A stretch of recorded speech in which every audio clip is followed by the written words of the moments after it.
The polling officers have all assembled here, and yes, the process of distributing the material for carrying out the process of voting itself will begin from here. I have with me District Election Officer Mr. Ronald Ross.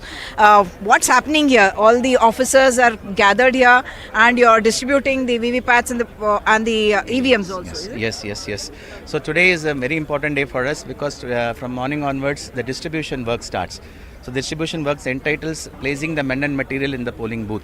So the men, we have actually drafted more than 45,000 in Hyderabad district alone for the purpose of polling exercises, because we have close to 4,000 polling booths here, 3986 to be precise.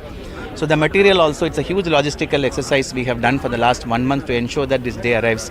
So you can see that materials, the EVMs, because in Secunderabad cantonment, here we have simultaneous elections also. There's a by-election for the cantonment assembly as well as the parliamentary election for Malkajgiri PC. They're part of that.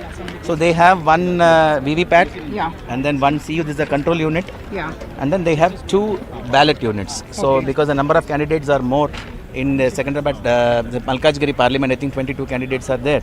So we had to give them 2 BUs. So all these 4 machines, all of them are checked and verified whether they are functioning. All of them has gone through a series of checks. So first we will do a first level check. All happened in front of the political parties, and then some more the second level randomization happens in front of the observers, and then candidates see it. Then we do commissioning. We actually put the number of candidates into it. We put the list of the candidates also in the ballot paper. So there's a separate exercise in front of the political parties. All these bags actually have the physical electoral rolls. Yeah, they have everything. I can just open one bag for you and show. Excuse me, sir. Can we see this? Yes. So it has around how many items you have? So you can see it has more than around 150 items are there for to be given to the polling officers. So which has the electoral roll also, very important copies, and all the reports which they have to prepare and submit. So we have given them registers which they have to fill it up on that day.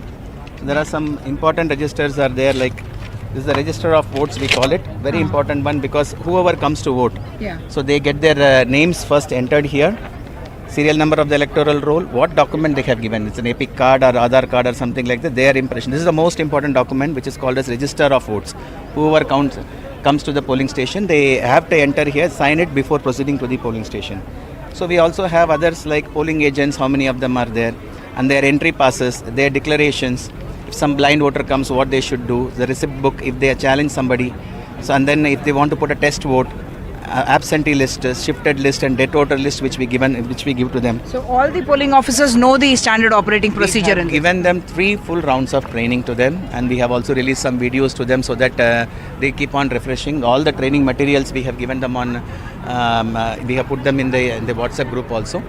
Every sector officers in the assembly segment, they have a very knitted WhatsApp group where all the polling officers are also part of it. So last 5 days, even the doubt clearing session also happens in the WhatsApp only. And these polling officers, are they allowed to now go home after collecting this material, or you expect them to stay there? No, they have to stay there in the polling booths. We have made sufficient arrangements in the polling stations also.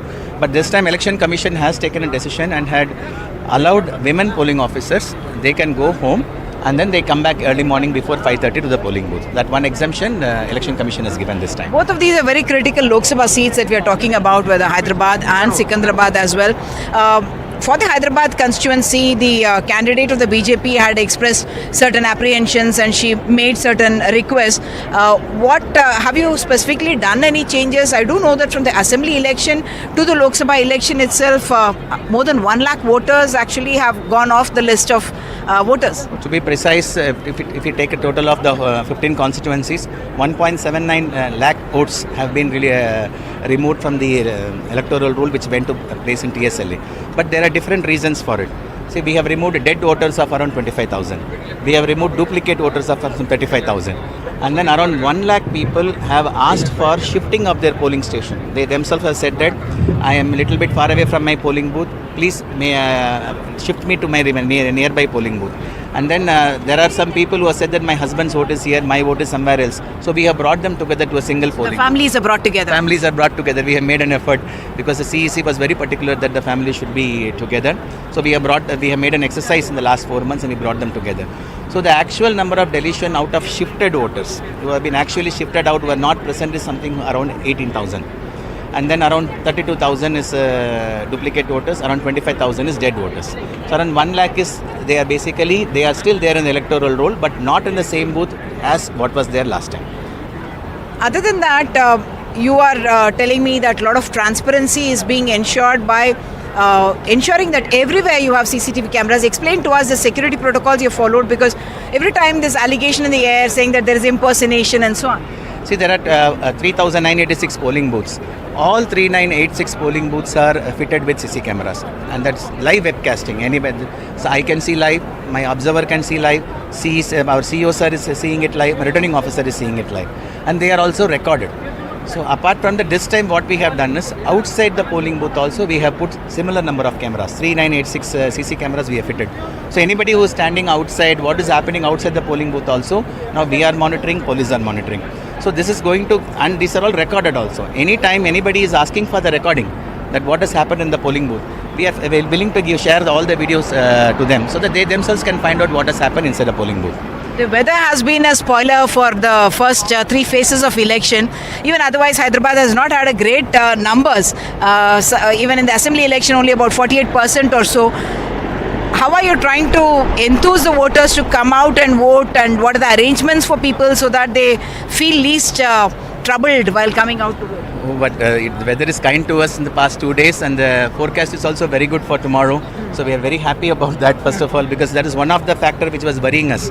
So one, for weather we had already taken sufficient precautions. So like shades have been arranged in each and every polling booth. Cool cans and ice water has been arranged for the voters as well as for the polling staff. Toilet facilities, ramp facilities have been arranged for them. But apart from that, to get the voters into the polling booth is a big challenge in Hyderabad. As you know, we had only polled 45% last Lok Sabha election, 48% in the assembly elections. So what we have done is we have conducted extensive sweep activities based on the experience of the assembly elections. So we know exactly which polling booth and a percentage is less. So we have sent our team to find out house to house what is the problem. We have ensured that the voter information slips have reached to them. We have run a sticker campaign. In every house we have pasted a sticker reminding them of 13th of May. We have also set up 5 model polling booths in every constituency, 75 in the district. What you mentioned is very interesting. Did you find any profiling of the kind of people who are not coming to vote? Is there any reasons, specific reasons, apathy? We did. We had some, because every PS is different, every polling booth is different. Say one polling booth in cantonment only, we have seen that there was an army contingent which was there for 3 years. They en masse shifted to another place, but still their votes were there. So they couldn't come. So this time already the cantonment CEO has taken efforts to delete their name and add new names. In Old City, in one of the constituency, we have seen that a lot of people from Mehboob Nagar, Nagar Karnool district, from Tanda, who are going to Nagar Karnool to vote. They are not willing to stay here and vote. So on the day of polls, as today they will go, they'll vote and come back. So they have already told me also that we will go to Nagar Karnool and vote. So there are different reasons also for that. In some of you also were mentioning about an app that you have developed that allows you to in real time find out if there is a crowd at your booth and when you can go. See, what we have done through our sector officers, we have released an app. Last time also we have done that. Is that the voter turnout also we collect from them through this app only. But the interesting feature is every 1 hour once we have requested the sector officers to update the number of people who are standing in the queue at that point of time. And it gets automatically updated in my website. There is an poll queue route. There is one link is there in GHMC website. If you just click on it and type your PS, the assembly constituency name and the PS number, it will give the number of people standing in the queue at that particular point of time, and also the estimated wait time. And also it gives the route for that particular polling booth. There is a Google link provided. If from the mobile, if you're accessing, if you're clicking it, it will take you directly to the polling booth. So 4,000 booths, are there more sensitive booths that you mark out even in the city? 1,050 locations we have. Total we have 1676 locations and 3,986 booths. In 1676 locations, we have identified 1,050 as critical polling locations. For all these 1,050 locations, we are placing micro observers. They are all central government employees. They don't report to any of us. Even to me, they don't report. They report only to the observer appointed by the Election Commission of India. Apart from that, webcasting anyway, it's 100% we are doing. And then CAPF measures, we call it as a Central Paramilitary Armed Police Forces. They are also being placed in different segments where law and order issues are there. Other than that, other than law and order critical polling stations, we have ensured that some police presence is also there along with micro observers. Okay, all the social media seems to, tell you also how to vote, of course, because there's a scare that, okay, you're pressing the button, but your vote is not getting registered. For the benefit of our viewers, will you be able to tell us what exactly is an voter expected to see and do in the booth other than pressing? I mean, physically, yes, we do press, but how do we know? Because the scare is always created. Actually, it is very easy. We had actually conducted a lot of awareness campaigns how to vote before the announcement of the elections in different places, in major junctions and all we have conducted. But the one thing what they have to first is they have to ink themselves properly. That's the major thing. So they'll be given a slip. If it is in simultaneous elections, 2 slips will be given to them for Lok Sabha separate, Rajya Sabha separate.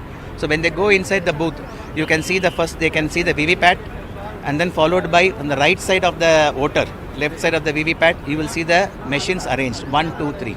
So once you press the button, so there will be it will get locked, and you can see a VVPAT slip which is falling inside the VVPAT thing, and it stays for 7 seconds. For 7 seconds, you can actually view to whom you have actually voted, along with the name, symbol, and all those things. It will be there. Once the VVPAT slip falls inside, then you will get a beep sound. So beep sound signifies that your vote has been cast. So you have to wait for 7 seconds. Ensure that the beep sound comes, and then you can leave the polling booth. So when you go in, it's a green light, and after you press the button, it's a red light. In the ballot unit, in the top corner, the red light will be there. It means that the machine is engaged. The VVPAT slip is on. So once it falls down, the beep sound comes. After the beep sound is over, it's a long beep sound, it's over, then it turns into green. And what is your average estimate of what time that it takes for every voter? Around 30 to 40 seconds. Okay. Yes. Okay, thank you so much, and best wishes for this. So that's a very detailed explanation of what exactly happens during the election process itself, and what kind of precautions are being taken in order that voting can happen in a fast, efficient and credible manner. In Hyderabad, with camera person Nagraju, Umar Sudhir, NDTV.